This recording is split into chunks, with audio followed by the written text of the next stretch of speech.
104.9 XFM. You alright? This is Karl, producer of Ricky Gervais and Steve Merchant. They're not about today. Ricky's on holiday. Steve couldn't be bothered. So I'm left here with all the DATs. That's a digital audio tape of all the shows they've done since they've been here over the last, I don't know, year and a half or something. So we'll play you some of the best bits. Alright, so here's the first bit. So, Calvin, you're back. Yes. You're joining us for this third part in the Tarantino trilogy. Is there a particular reason you wanted to tackle the later end of Tarantino's career? Oh, Sol just asked me and it fit in with my schedule. So Okay, good. Just thematically, you bring back the you bring out the big guns for the finale, don't you? It's Calvin's triumphant return from the dead. Big guns is what I'm getting when I record this podcast, considering I'm pumping iron while I do it. God, Ironside, Tarantino. What weights have you got now, Calvin? Have you moved up? Oh no, there's still 3 kilograms. Now, I don't mean to belittle you, Calvin, because it's obviously you're doing good things. But when I go to the gym, which is not very often, I use. You go to the gym now? Yeah, Oh, well, you've not very often. changed. But I use 18 kilogram weights, and I don't consider myself to be particularly strong in the world of the gym. I think my hands weigh more than 3 kilograms.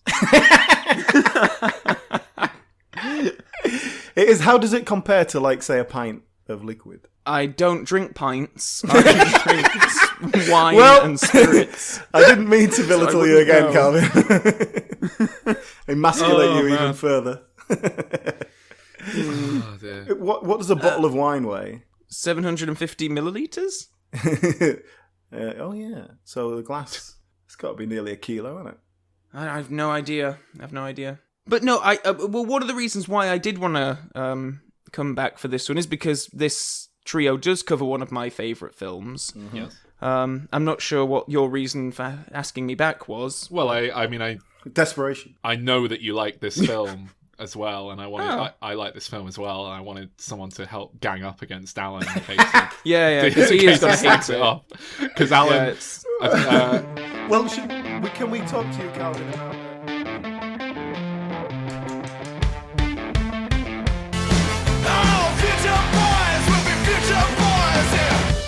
Probably either second or third favourite Quentin Tarantino film. I really, really like Death Proof. I mean, I don't want to get into this too much, but defend that. I mean, I gave it a 7, so I'm kind of on board here, but I'm just intrigued to hear you. I think it fails in concept because I know that obviously it was part of the Grindhouse thing, and Quentin Tarantino set out to make a slasher film, with Kurt Russell as the killer and the car as the weapon of choice. But he obviously fails at that because I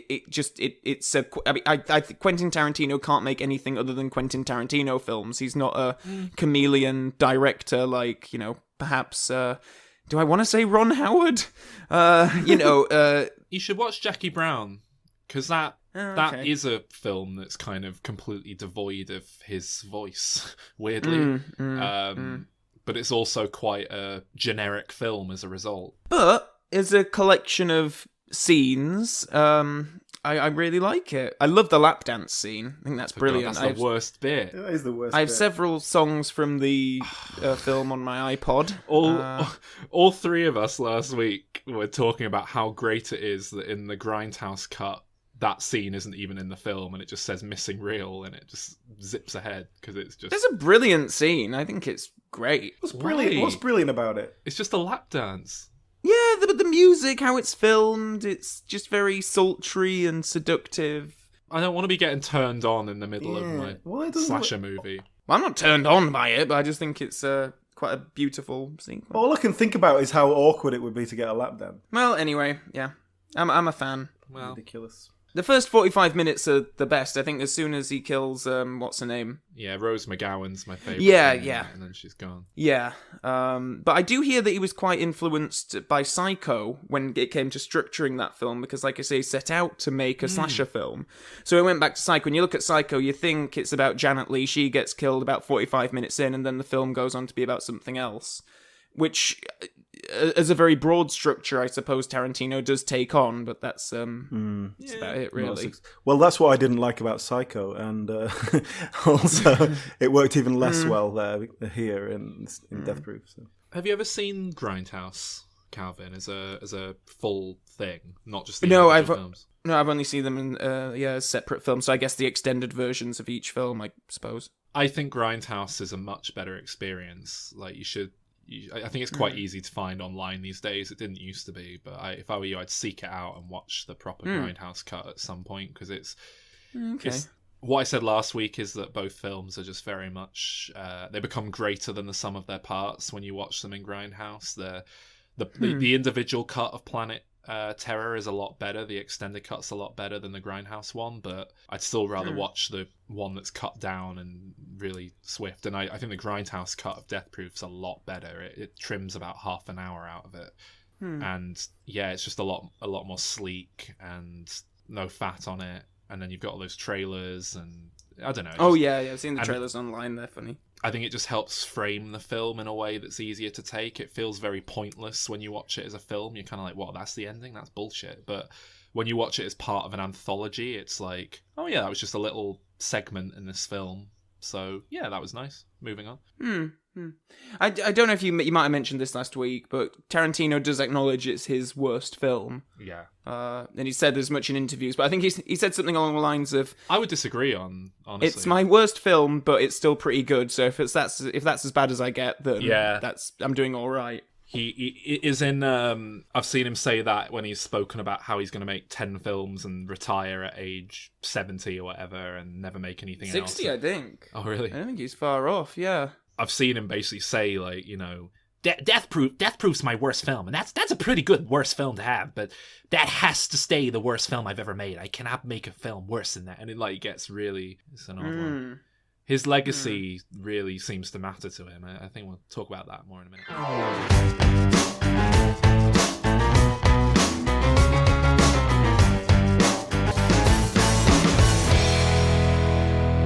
Would this be a good time for me to go to the toilet? Yeah. Yeah. Bear with. You know what I watched the other day, finally? What did you watch? The Tom Cruise The Mummy. Oh, God. What do you think? I actually didn't hate it. Oh, really? Yeah. I would say I sort of enjoyed it. Kind of the lowest level of enjoyment I could possibly go with to the point that I enjoyed it. But I don't know. I think I went in with such low expectations. I just kind of... I certainly liked it more than the Brendan Fraser ones, put it that way. Oof, no way. Never. It's too bland probably to hate, but it's... it's Tom Cruise just ruins it. He's just... I loved all the zombie scenes, basically. I loved all the scenes where it was doing a horror film, and there was more of that than I expected. I didn't expect nearly as much of it, but all the things with the creepy skeleton mummy men walking and draining people's life and swimming after him and everything. I loved all of that. And I really, really liked Russell Crowe when he did just go full Cockney. I know Alan's gone on. When he turns into Ray Winston. Yeah. But it played. He almost came across like Ricky Gervais at times. His little grin, like it's just sort of this little. Cause he's getting a bit rotund now. Is Russell Crowe? So it was just kind of. Yeah. Oh man, no, I actually quite enjoyed it. That freaking line where he's like, "You might be a younger man, but you still got some things to learn." Yeah, it's just such an odd, just one of many things. I just felt like it's Tom Cruise's people have come in and sort of looked at the script and it's like, okay, we need to make sure he's young. Give him a friend who's like 28, and he'll be going after a girl who's like 30. I thought the action scenes all worked really well. I'd kind of put I'd say it was basically something I'd put about on par with the Mission Impossible films. That's kind of the level it felt like it was operating at for me. And then you just had the little zombie-ish bits and a few elements that I actually genuinely thought were great that kind of made me like it a bit more than those films. So I don't know, I was expecting something really shit, but I thought it was alright. Quite enjoyed it. That was my response to it. It played very safe. Yeah. I just expected something so much worse, I think. I'm cleaning up my closet. 104.9 XFM, hello. I'm Karl. Ricky and Ricky Gervais and Steve aren't here, so we're playing through some of the best bits. I say the best bits. It's the bits that came across first. I mean, I'm not wasting my time. I'm a busy man. You know what I mean? So here's another bit. Is there a storyline to the musical Cats? Because I saw it when I was a kid, and all I remember is people dancing around in not particularly realistic cat outfits. Again, this is another one of my absolute favourite ones. I had it on VHS, and it was. I loved it as a kid because it was just so amazing, and then as I started to grow and hit puberty, I was like, "Oh, those suits are a bit tight in places." Maybe I'm questioning what kind of if I might be a fairy or not, sort of thing. and then you get to this age again, and I'm like, no, actually, this is an absolutely amazing thing, and those suits are incredibly tight. I think I had a similar thing because I loved it as a child, and then I didn't even dare go near it like after a certain point because I was like, oh, that's a bit weird. I've since gone back to Memory, that song, and gone, this is a really great song. I don't know. I remember the my mum's partner at the time, who I saw it with. I remember him getting very angry because of like an actor. You know, the actors go out into the audience and it's one of those. I think before the show properly starts, I think an actor was kind of being a bit too cat-like and like rubbing up against him, and he wasn't happy about it. Yeah, my wife got me tickets to watch it. I think it was about 2-3 years ago, and I was very front and center. Like if I stretched my foot out, I was on stage. I was like, "Hey guys, I'm one of the cats." but yeah, like the cats were coming down and they were rubbing past you, and I was like, "This is making the furriness of me again, like creeping up a bit more than like a tolerable level. Like, you know, I'm not a fairy, but this is starting to creep to, am I a fairy? What is the tolerable level, just out of interest? Well, if you start looking at actual animals, that's not a tolerable level. Oh, shit. So animals with like human boobs, I think that's all right, isn't it? Is it? Like in Howard the Duck, that duck with boobs in the bath. Stayed with me. Tim Burton's Planet of the Apes, there's a monkey with boobs. Oh yeah, Helena Bonham Carter. There's a bit when they walk in on two like apes having sex, and one of them's got boobs out. That's all I remember from that film. But yeah, on that note, actually, no. Very quickly, have you heard that Tom Hooper is following up his Les Miserables film with an adaptation of Cats? No, that's his next film. He's doing a Cats movie. I don't know if it'd make a good movie. Yeah, I don't know. The story is weird. Well, that's it. Are they gonna try and make them look like actual cats, or are they gonna embrace the fact that no one looks like a cat and it'll be really weird and shit? It'll be like Johnny Depp as the wolf in that Into the Woods film where he doesn't look anything like a wolf. Ooh. But yeah, on this note, but when was the Trafford Centre opened? I think it might be in the 90s. Oh god, yeah. We might have to relocate premises. I mean, I've already contacted Trafford Centre, so this is awkward. I'm going to have to turn them down now. We're committed. They give the go-ahead and everything. Oh, god. I like the idea of just a northern British remake. It's just the exact same thing, but it's set in like I can't even think of a northern. Just in Manchester. Yeah, it's set in, I don't know, Milton Keynes. Is that in the north? That's more Midlands. No, not really. No, it's not even Midlands. It's south. That's south. Is it? What am I thinking of? Yeah. Oh, right. Where's the north? Where's in the north? It's set in Keighley. Yeah, it's set in Keighley. I'm trying to think of where's close, like within commuting distance of the Trafford Centre, but I don't want to say Manchester because it's too obvious because it's where I live. And I don't want to say St Helens because it's where you live. Warrington. It's set in Warrington. Oh, Warrington Golden Square. Yes. There we go. Yeah, it's just a little flower shop in Warrington Golden Square, but when it takes off because of the Audrey 2 flower plant, they get new premises in the Trafford Centre, which shows how upmarket they've gone. And they get to be That's on a reference everyone will get. Everyone will understand. They used to look at them. They used to shoot a TV show in the Trafford Centre that was on. I think it was on the BBC. It was one of those like after The Simpsons is finished, before like Buffy type things. It was just some like people running around the Trafford Centre. That was the whole show. Just going like, oh, we're you know, this woman, she's got some fish that eat dead skin off your feet. Oh, what's that like? Oh, we'll give it a go. Oh, this is weird. Oh. It was just like utter. This might have been local television. Yeah. It might have been broadcast exclusively within the Trafford Centre on the TV screens that they've got there. Have you ever been to the Trafford Centre, Alan? No. You've never seen the joys of the teddy bear that drives a little car around. No. I've never seen Have that. you not? Oh my god. No. It's amazing.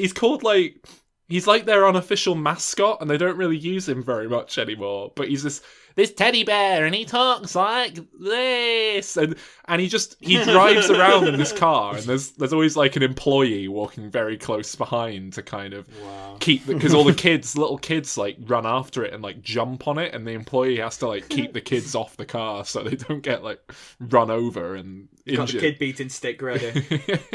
And he just drives around singing, I don't know, it's a small world after all, in this car. Honestly, it's amazing. Trafford Centre. Honestly, if you ever have a chance to go to the Trafford Centre in the middle of a weekday, do it, because it's just amazing. You've got that teddy bear driving around. You've got old people doing a tea dance in the food court. It's like you've walked into The Shining or something. It's like this depressing music of a dead time just playing, like, and just old people like floating around. Yeah. Like when you're going into the food. I think we were at different shops, mate. But they do like free tea for seniors on a Tuesday or something in the afternoon. Yeah. And then they have a band playing this old music, and they all dance. And I remember just standing and watching them from the top of the balcony once, and they were all like, you know, swapping partners like every few steps, because I guess that was the dance. Dirty sluts. I know. And they all knew the Keys on the dance. ball. They all knew how to do the dance. Like, I'd struggle to remember how to do the fucking Macarena nowadays, let alone some like specific tea dance. Like, how do they all know the dances? Everyone who grew up in the olden days. That's just what you did, wasn't it? You learned how to do all the. There was nothing on telly. They didn't have the internet. Yeah. They just tea danced. Before, yeah. Tea danced. Yeah. Anyway. Exactly. But give them a game of Pokemon, they don't know what the fuck they're doing, useless twats. Just die already. Oh, God. You wanna reach your destination. No, Daryn. Remember what happens in E.T. Alright, so there's E.T. lands on Earth. Yeah. And I don't know what they're there for. I think they're doing some sort of like little excursion. But it's very much... E.T. is Alien Home Alone. So they go away, and then he starts having this little mad party.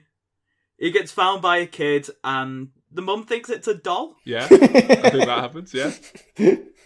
Then Halloween happens, and he's dressed up as a weird little alien, but he gets away with it. They just put a towel over him. It's a ghost. He's a ghost alien. Yeah. There's a scene with the zombie frogs at one point. Zombie frogs? Yeah. All the frogs come back to Oh, life. yeah. And there's some Reese's No, that's Pieces. not a thing. Oh, just the weird glowy finger as well. Just ouch.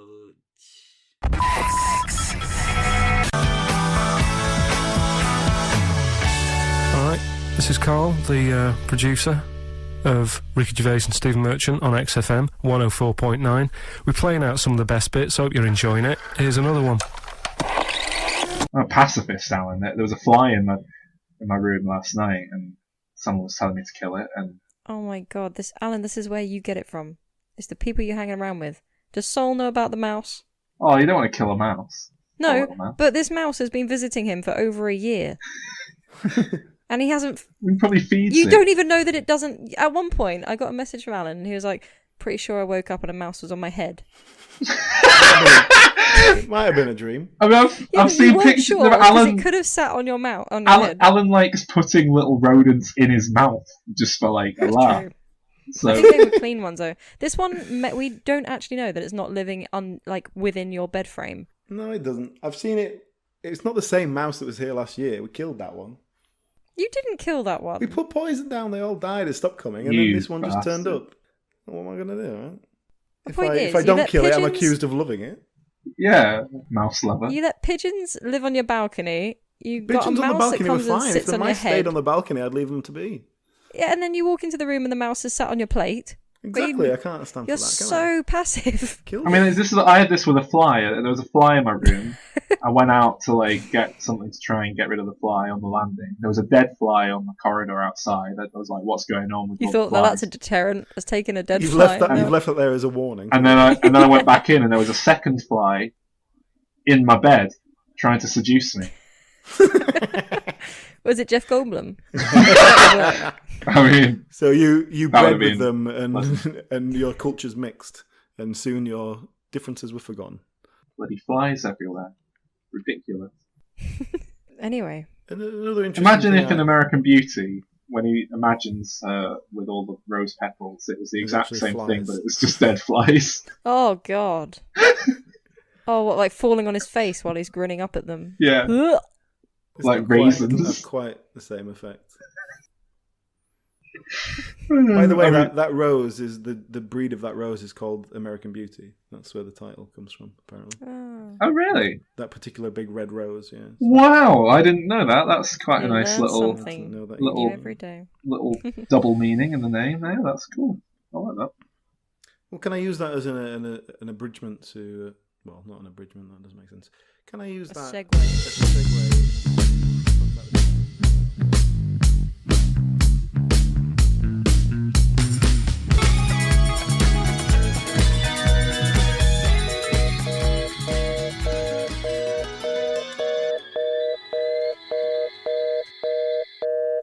Isn't it fucked up that you need grounds to divorce someone? What's that about? The grounds can be we don't like each other anymore. It just makes it more difficult if the other person doesn't agree. But I was going to say they have to be we don't like each other. If one of them says I don't like him, and but he's like no, I still like her, and I don't. I want to stay married. Well, if you're trying to sell the idea of marriage as a bad concept, then I mean you're preaching to the choir. It's just bollocks, isn't it? What's the point? Weird. Don't get it. No, so it's that to do God with splitting doesn't up your judge you. assets. No, it's not. It's to do with splitting up like the money that you've got at the end. If you haven't got grounds for a divorce, then you don't stand in the best legal position to kind of get a lot out of it. You know, if you're the one fucking Well, around. that's fucked up as well. Well, that's it. That's why he says, I'm not a bad person. I don't do all these things. You're going to get nothing out of me. It's like when I was sleeping with this woman who was married, and she was saying how she was trying to justify it with all this. Oh, my husband never touches me stuff. Like he hasn't had sex with me in over a year. And I was like, well, why are you sort of Why are you still sneaking together? around? Why don't you just say, look, I'm going to have sex with someone else if we're not having a sexual relationship anymore, instead of like running round on his back and blah blah blah blah blah. Because She said, "Yeah, let me just call him up on Skype." she was 90%. I just cracked She that was joke late for the 90% party. sure that that he's gay anyway, and like cheating on her. Oh my god, that's grounds for divorce. Oh, hello, homophobia No, I mean over that here. is literally. I don't mean that in like a homophobic way. And I said to her, why don't you just like talk about this instead of being really like immature and running around behind each other's backs? Sol, you don't Because understand then what you wouldn't have relationships are sex, about. Sol. You don't understand how Complaining. relationships work. You find someone, you settle with them, you live in misery for the rest of your life. Yeah, that's the that's procedure. it. That's what how you're it doing. I was works. like, why don't you just like bloody, talk about it? And he was just like, because then he'll if I say I'm going to go out and sleep with someone if you don't sleep with me, he'll just divorce me and then I won't get any of the money. And I was like, for fuck's sake, is that really all it comes down to? Like, Jesus Christ, if you're that worried about she's got a good job of her own, so if she's that worried about getting some of his money when they're both working people, like it infuriated me. Yeah, So that's how annoying. it works, I'm afraid. Was the sex good? Yeah, it was alright. She's out of practice. Rusty for a year. Yeah, that was good. That was good. No second date. Well, we did it twice actually. Twice. Makes up. It was a twofer. Doesn't That count was, as a second date. Well, I mean, is that a date? It wasn't a first date. It was a sex meetup. If she sneaks out of the house at like 2 in the morning. Wait, she left your house at 2 in the morning? No. She was even fairly worse. sure that husband had like gone to sleep. She was like, right, I'm going to sneak out. If he asks where I've been, I'll buy a pizza from the takeaway place next door to take back with me, so I've got an alibi. Like, She just wanted a pizza after sex. Come on. Judey's life there. I'm not going to buy a takeaway pizza that's going to cost me like $14.99. To cover your affair. Oh yeah. She's a high. But I will eat it. I think she's a high earning woman. Like she seems to have quite a bit of money behind. You still eat it. Well, how much did she pay you? Still eat it. She was talking about that, you know, about getting like it's all fun and games male until one of them is now a escorts prostitute. and stuff. It was interesting because she did seem very. I think the way she was talking about it would suggest that she's done it before. Basically, she does a lot of traveling with work.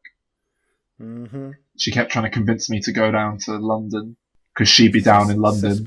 It's like Sodom and Gomorrah. Yeah, and I was always just like, I'm not travelling down to London to sleep with you when we've already had sex. Like, come off it. What do you like? First time's the best time. You're lucky I'm even talking to you still. We've already had sex. Ridiculous. Oh my! They thank you guys for the insight. I mean, this is. Sol You does learn not about speak pizza. for I learn others. about all of this. Well, I lose interest very quickly, right? I've discovered. Isn't it that kind of Yeah. right? Rolling over, go to sleep No, now. it's not. thing? You No, I never don't have lose interest in the like that. first I just place. mean- you just think you have until you come, and then it's like, oh, there's some regular old crackers.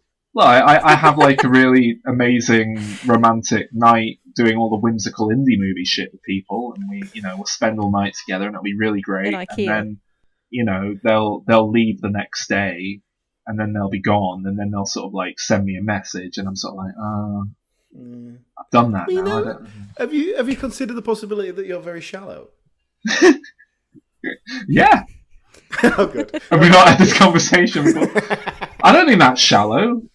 I mean, I am very shallow, don't get me wrong, and I've considered the possibility. I don't think anything I've just said is part of that. Well, you say you have a I've really done good that time now. with someone, but then you don't care afterwards. Yeah, because I've experienced that personality. You can have a really good time with someone on a very superficial level. It's just shallowness. No, I think what it is I very quickly evaluate, well, I'm not going to fall in love with them. I don't like them that much, so what's the point? That's why I lose my. interest. That's after you've had sex with them. Yeah, I mean, I'll sleep with them once. Everyone gets a chance to get a clause in. Everybody gets one. Yeah. Okay. But that's their chance to show me they've got something extra about themselves. That sounds like I'm I'm looking for a cop. Someone who lets themselves out in the morning. Just out of interest, what would be special? Just a little proviso. This is all going to be used in the outtakes, isn't it? I don't think there is very much in the bedroom that you could bring out at the last minute. Bring him ice cream. Cover yourself in it. This looks like some kind of dirty I protest. was going to say, don't do that. That's sticky and oh god. No. I like ice cream on a plate is not On plate, you, yeah. in a bowl. It's very nice. But on a person, it's just demented. Oh god. This woman, right? This married woman. The same one? Yeah, the same. That's why I said this married woman. What was his Same one. full name? No. I don't know her first name, Alan. She wouldn't tell me for fear that I would. You don't know her first name. You were calling her Mrs. Jones. What did you call her then if you didn't know her first name? I don't know if I ever needed to use the name, to be honest. Hot Mama 93 username. Yeah. Was that what it was? No. MILF.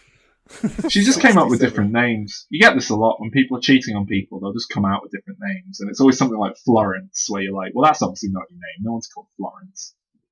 But I think It's always the one you least her expect. pseudonym was Cassie. Who would choose Cassie? Yeah, well, she's an older woman. I don't know. How much older? How old was this older woman? 9 years. Oh. So she's about my age then. Is that? Oh god, she is. Yeah. That's weird, isn't it? To me, that was really like. Sol, how old are you? I'm 28. Oh, fuck off. He's not that much older than you. I'm 6 years older than you. Yeah. How old are you, Alan? 34. Yeah, that's nearly the same as her. Yeah. How old 37. are you, Judey? You're 24, right? 24.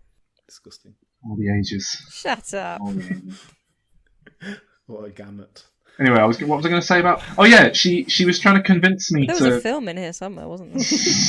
She was trying to convince me to travel down to like Dorset or somewhere to go to some fucking period dress ball, masked ball with her. And I was like, what the fuck? What are you on about? And she was like, oh, it'd be great, and I'll wear a corset because I know you like corsets. And I was like, yeah, but I mean, no offense, I don't know if I'm that bothered about a corset on you. And This is why there's no second date, Sol. Because you say that. there was no first date with her, right? It was. But surely, I mean, the logic is if you're not going to go to London to have sex with her, you're not going to go to Dorset to go to a period dress costume thing. Yeah, it was just like, why would anyone want to go to some fucking thing? But she was like, oh no, it's great because my husband won't be there and I can book a weekend away. And my feeling was like, I don't want to give up my weekend to go and dance and pretend I'm in like the olden days. What's that about? That's weird. She sounds like such a Samantha. Every day with me. No. She's. Are you trying to make a Sex in the City reference? Because that's completely. I wasn't trying. I just completely nailed it. Oh no, it doesn't work. I don't think that's very Samantha behaviour, is it? She'd never do that. She'd just like rip a guy's trousers off and scream on a sushi so table. Carrie. Yeah, I think she's more Carrie from. Yeah, definitely. Based on, I don't know what are the other two. The other two characters are called. So Miranda? that's a good job. Oh, that one? That's right. That's one of them. What are the other three personality-wise? What are they? Mumsy, scaredy mumsy one. Okay. Whoever that is, I don't know her name. And then the other one who's like, I work too hard. Oh, that's her. That's that one. She's that one. Alright, there you go. She's the I work too hard one who like she'd tell me she couldn't eat food after 5 p.m. because that's her diet, and if she can eat whatever she wants before 5 p.m. but after that she'll put weight on. And I tried to explain to her that's not how calories work, and that's like... No, it's a fasting process, but usually it's not 5 Well, I tried to explain to her that what you're doing there is you're preventing yourself from eating snacks, and you're just doing a mental trick to consume less calories over the course of a day. And then she got furiously angry, like, don't tell me how my body works. I was like, it's not how your body works, it's how bodies work, it's science. You see, so... People don't always appreciate you telling them. No, she hated it. She hated it. Their I don't like you in a corset, and you're just wrong. She was just wrong there. Music. Yeah, that's the thing is, so like, if you're having to tell someone that and they don't like it, then maybe that's not the person for you. She doesn't. But is there going to be someone out there who's like, "Thank you, Sol. Thank you for saying that. I never thought of it that way." Yeah, they go. Is it ever going to go down? That's so interesting that you know all this stuff. You supercilious twat. I love mansplaining, actually. I find it very charming. Yeah, write me a book on it. You know mansplaining, please right? Bring me some ice cream in a bowl. Mansplaining is a concept. Yes. The amount of fucking people I match with on Tinder now who open with... Did you know Sol means son in Spanish? Oh yeah, maybe. Having lived with that name for 28 years, I was aware of that. Sometimes they don't even say did you know. Sometimes they open with... Oh, by the way, Sol means son in Spanish. Oh, really? Okay, Does it? Does my name have meaning in another language? Well, good thing you told me that. Your native tongue as well, as we know you're a Mexican. Don't think of it as mansplaining. That is very uninventive people trying to come up with a first line. Just be flattered they wanted to contact you first. Yeah, well, yeah. The other one they go for a lot is, you're gonna say this is stupid, but you look like Keanu Reeves. And then you send him a picture of Graham Linehan. I have done that. Reeves? That's generally, if I actually like someone and can be bothered engaging with them properly and they say I look like Keanu Reeves, I'll say I look more like Graham Linehan. Lol. And then send them a picture of Graham Linehan. Point, actually, yeah. You look like... Graham Linehan looks like you hit in the face with a shovel. Add a few years, come on. To the shovel. Yeah, I'm thinking of a young Gremlin. And the Okay, yeah, young. Yeah, no, that's fair. Yeah, so that's my image of him. yeah. Anyway, should we move swiftly? Now, what back onto point the were film? we on? I mean, I think I've said everything Somewhere. About I Kevin was going to Spacey say, so. raping people. We weren't It was talking not about that. You keep bringing it up. It makes me slightly suspicious. We were on the job. Oh yeah, if someone the makes jokes about responsibility. something, that means they are that thing, aren't they? Alan, calling for a boycott on James Gunn. You Pizzagate Alex Jones. Oh yeah, pizza. I'm not even sure No, what you're wait. talking about anymore. You've gone back to talking about yourself again, Sol. Yeah. Stop it. We go further back. And Hey, we were talking I'm not a about burger Pizzagator, flipping. alright? I've got nothing to do with Pizzagate. I don't know what that means. I'm But not- I'll tell you one thing that I hate in life. Go Putting the suffix gate onto something to make it sound Ooh, I know. fucking laziness. Disgusting. Unless it's Watergate Gate. That was a thing in something, was it? Was that 30 Rock? What was it that did Watergate Gate? Futurama? Something did it. That's a satire of the concept. That's fine. Yeah, low hanging fruit, Satire. but still, gotta be picked sometime. Still fruit. Otherwise, it's gonna fall and rot all over the floor. And... Circle of life. Simba's Zapenya. pride. Could I perhaps bring us back onto the film If you have that we to. were talking about? Because I haven't slept for 33 hours. So I'm slightly delirious. Don't know what's happening anymore. Yeah, see you, babe. Yeah, see you.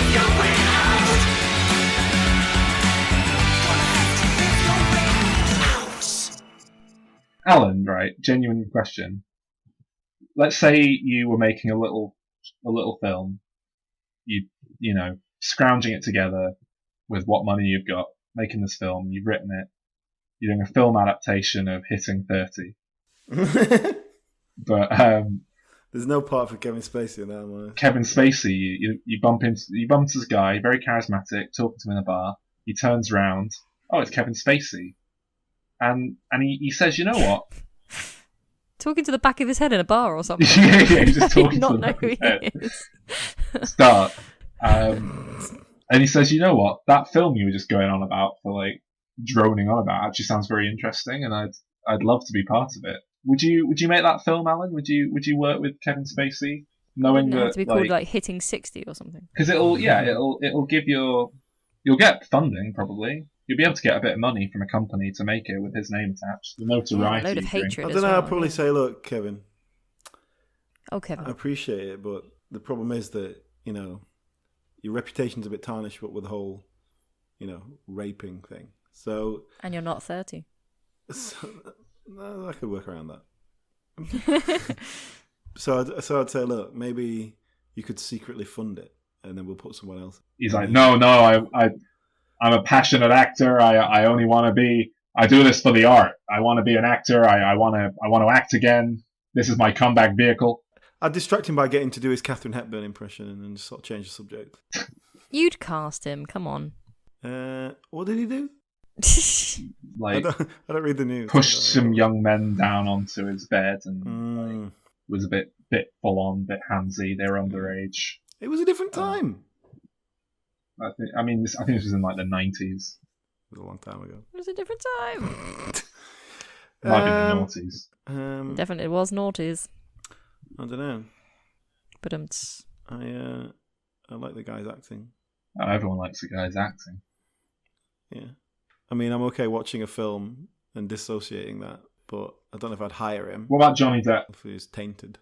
What about Johnny Depp? Seems like a handful.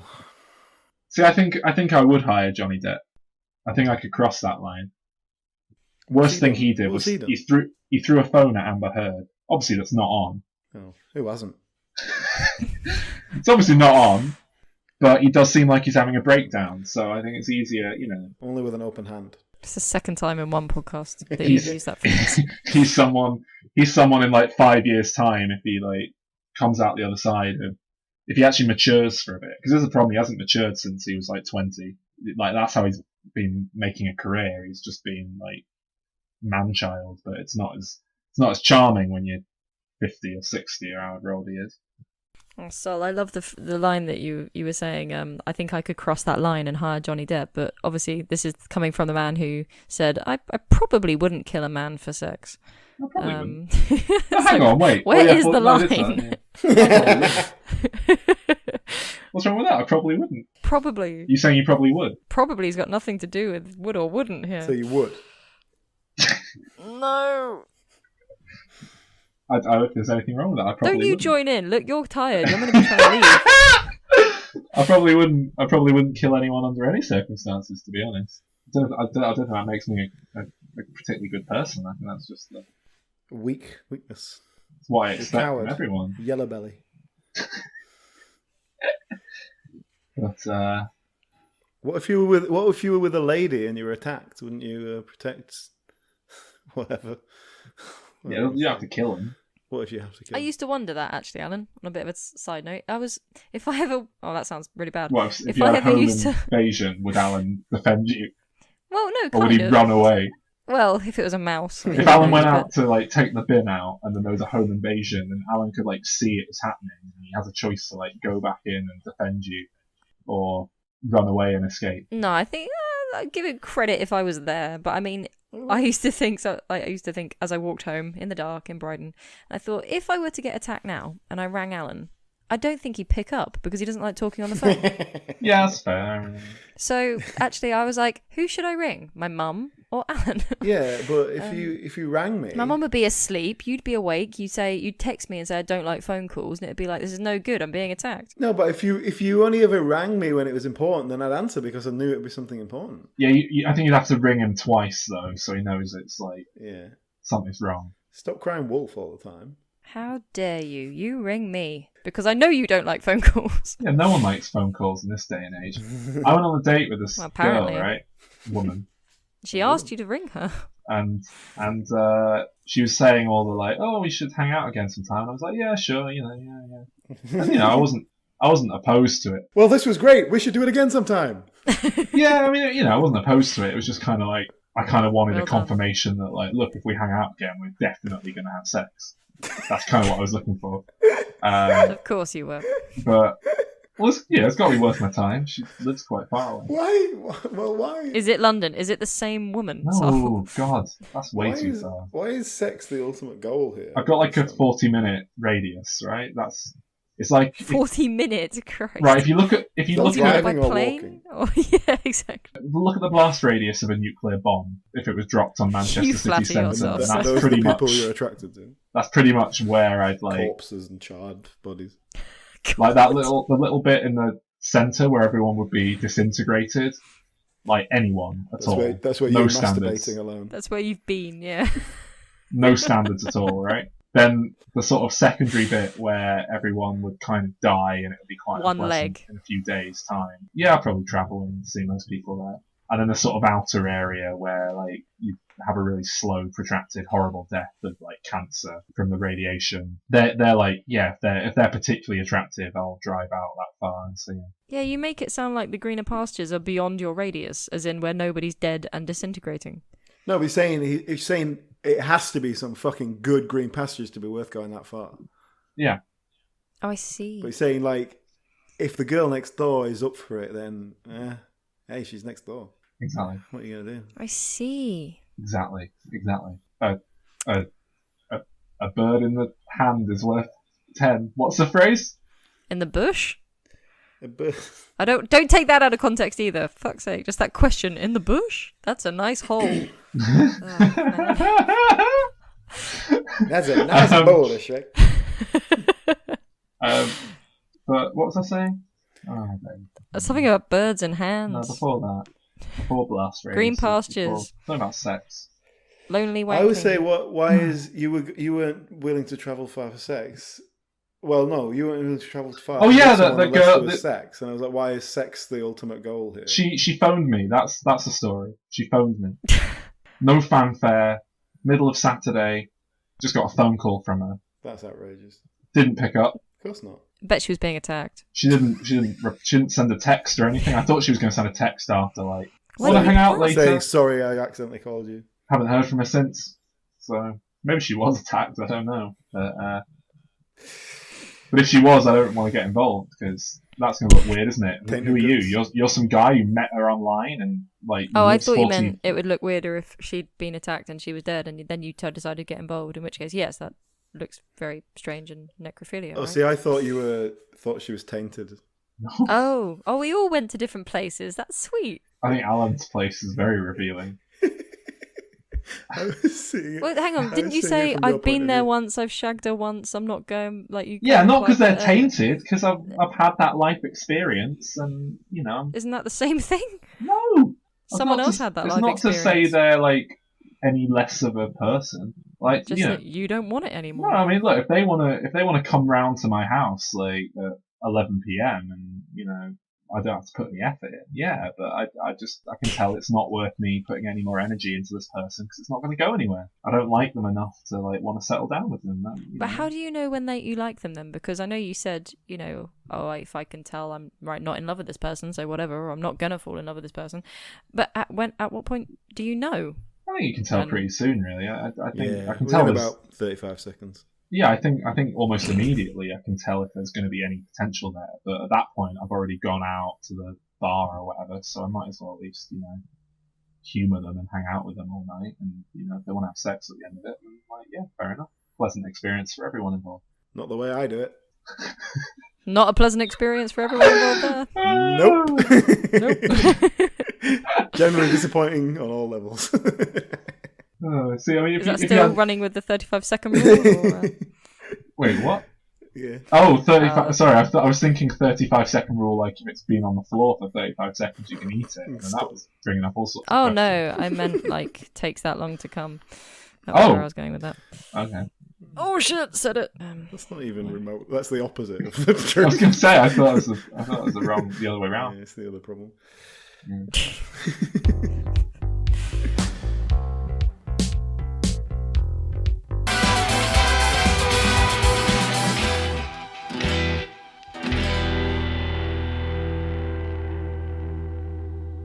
We were going to record a bit that we can drop in on the YouTube and be like, hey, this has copyrighted material in it, so it's been taken off YouTube, so go listen to the show at dimreturns.com. Hang on, I'll do it right now. I'm going to improv it. This episode of Diminishing Returns has been removed from YouTube due to copyright reasons because you probably put some music in it in a quiz or something like that. But if you do want to listen to this episode, you can go to dimreturns.com. Simply follow the links to episodes, find the number of this episode, search for the name of the film, whatever it is you need to do, find it, listen to it. It's also on all your normal streaming podcast devices. Hello.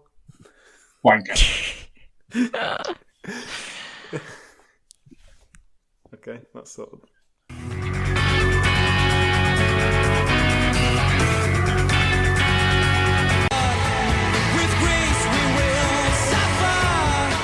Alright, this is Karl, the producer of Ricky Gervais and Stephen Merchant on XFM 104.9. We're playing out some of the best bits, hope you're enjoying it. Here's another one.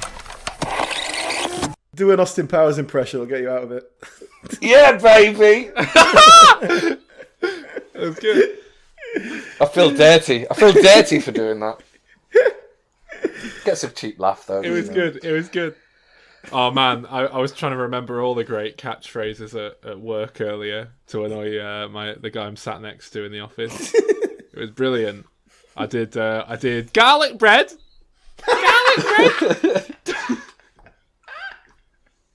and secret lemonade drinker. All the greats, all the great catchphrases. You're fired. And feck from Mrs. Brown's Boys. Yeah.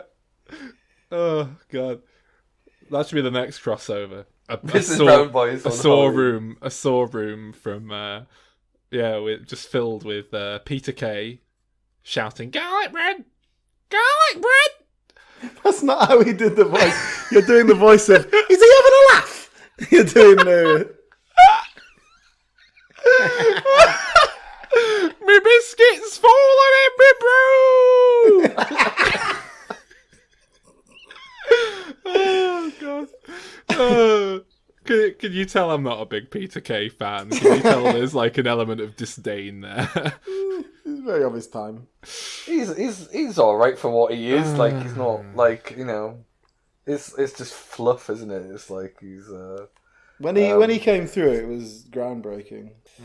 Well, I think it's because he was like a working class comedian now. Like a lot of his humour I sort of got, it's observational. It is kind of just like, oh, I recognise it, so therefore it's funny, but you just sort of shoehorn it into a way which is like naturally sort of just goes to show how we don't really like these Halloween films, do we, lads? If we're just talking about any different sort of topic. But yeah, my pitch would just be like,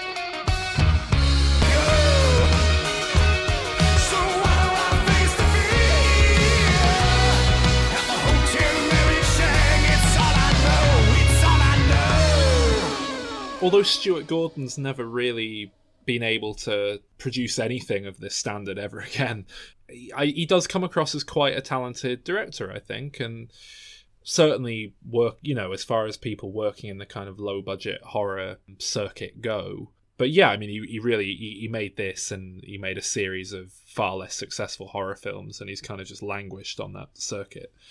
Have you ever seen Fortress? No. There's Fortress and Fortress 2. Now, I watched them years and years ago, and I remember really liking them as a kind of, oh, this is better than I expected. But it's kind of this very 80s film, but it was made in like 1992. So it feels a bit out of time. But Jeffrey Combs is in it in quite a big role. But I don't know, I want to watch them again because it was so long ago when I watched them. But I remember watching them. I had no idea who the director was or anything like that. But they kind of jumped out to me as like, oh, these are a bit better than the budget and reputation suggests. So, maybe that's more like sci-fi kind of thing. Well, he's gone back to this well repeatedly. The follow-up film, presumably made with money off the back of Reanimator being successful, was From Beyond in 1986, which was yet another H.P. Lovecraft adaptation, once again starring Jeffrey Combs and Barbara Crampton in the two leads. Very, very similar, very much a spiritual successor to Reanimator, but just not good. Just let down by a script that doesn't really make any sense. It's a film where they've built a machine that lets them see beyond the normal boundaries of perception and essentially into like an X-ray machine. Yeah, but Jeffrey Combs' scientist character becomes obsessed with it, keeps looking into the looking beyond and blah blah blah, ends up growing a third eye, starts eating people's brains. It's very weird and all over the place. It's not great. But you can see a lot of that Reanimator energy there, and it's very interesting just to see, it doesn't come together here, but they're doing almost the exact same thing. And again, he's gone back and back to that well. He made an H.P. Lovecraft adaptation called Dagon in 2001, which was terrible. Yeah, it just seems every few years he'll kind of think, the master's returning to H.P. Lovecraft, just like he did with Reanimator, and we're taking it home, guys. It's going to be great this time. And so I don't know. But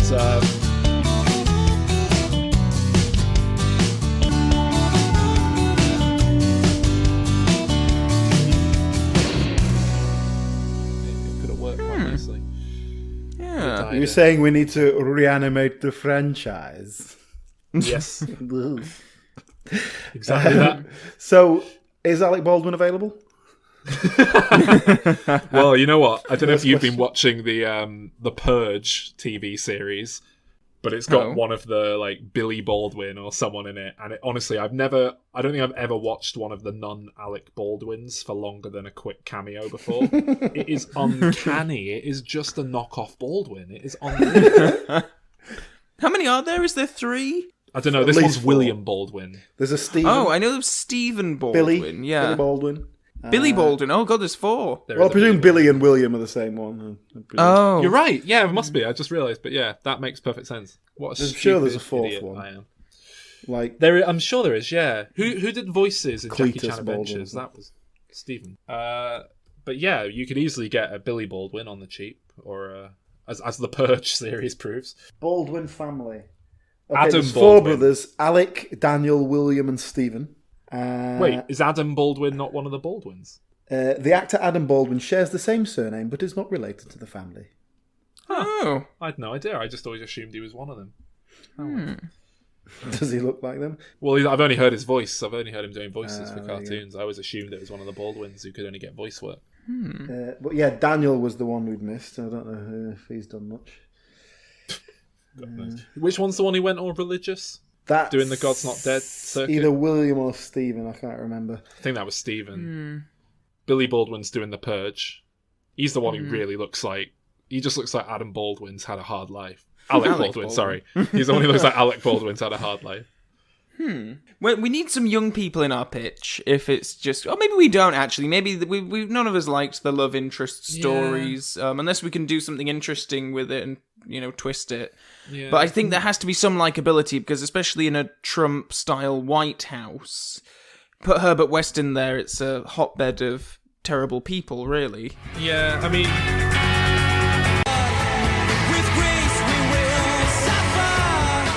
Alright, this is Karl, the producer of Ricky Gervais and Stephen Merchant on XFM 104.9. We're playing out some of the best bits, hope you're enjoying it. Here's another one. Oh, shit, man. You know what I've done? I put some tissue in my nose because I've got a cold and my nose is running, and it was sort of like, like a tissue walrus in your nose. Like a tampon effect. Yeah, and then I had a mouth of beer, and the tissue dangled down and soaked up a load of the beer. And you say you're single? Well, yeah, I mean, right now I'm hardly, at the height of being ill, it's not exactly... This is not your Tinder profile picture. Oh, shit, that reminds me, I've got to message that model.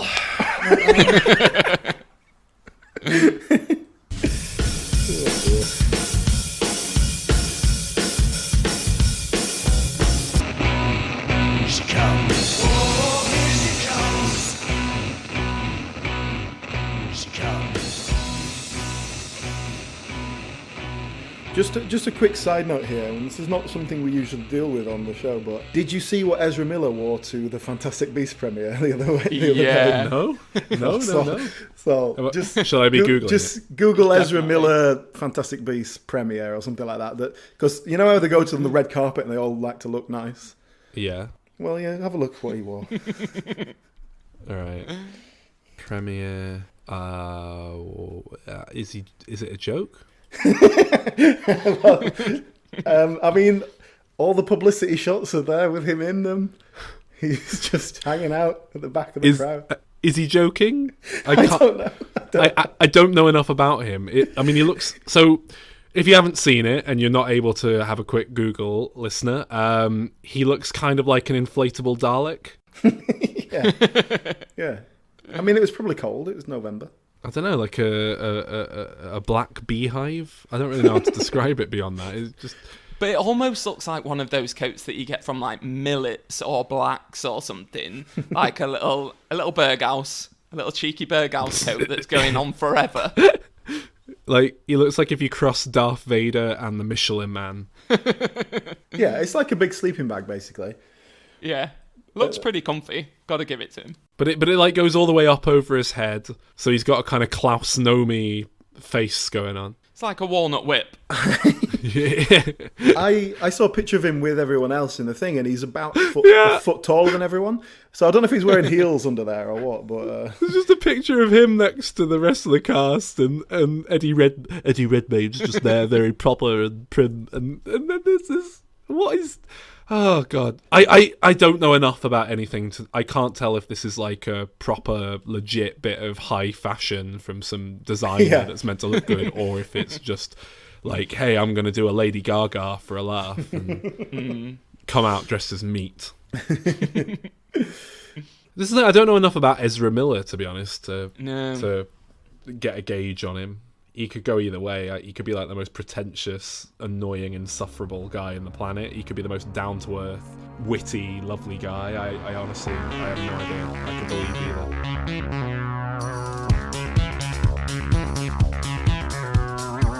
Stop. We are good times. So, kids keep jamming in the rock and roll black hole.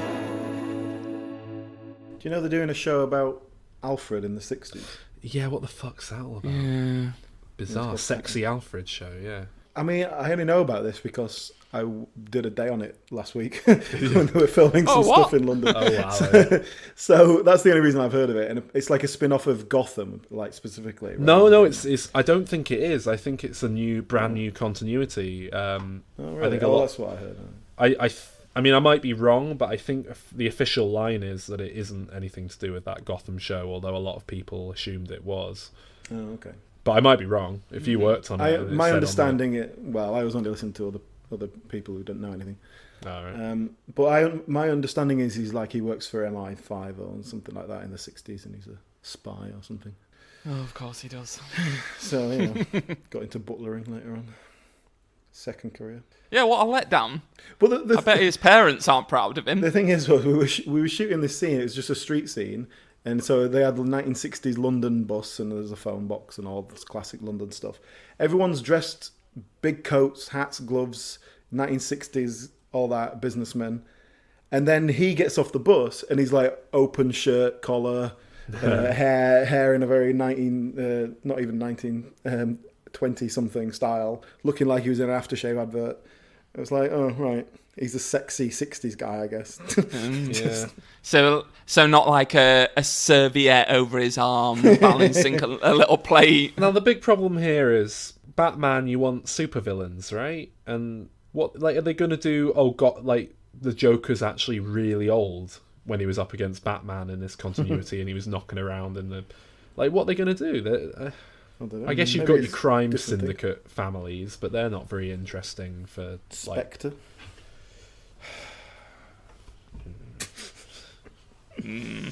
Anyway, this is what I'd like to leave you with, a song for the ladies. Darkness on the Edge of Town from the amazing album of the same name, Springsteen. See you next week. Bye. Excuse me.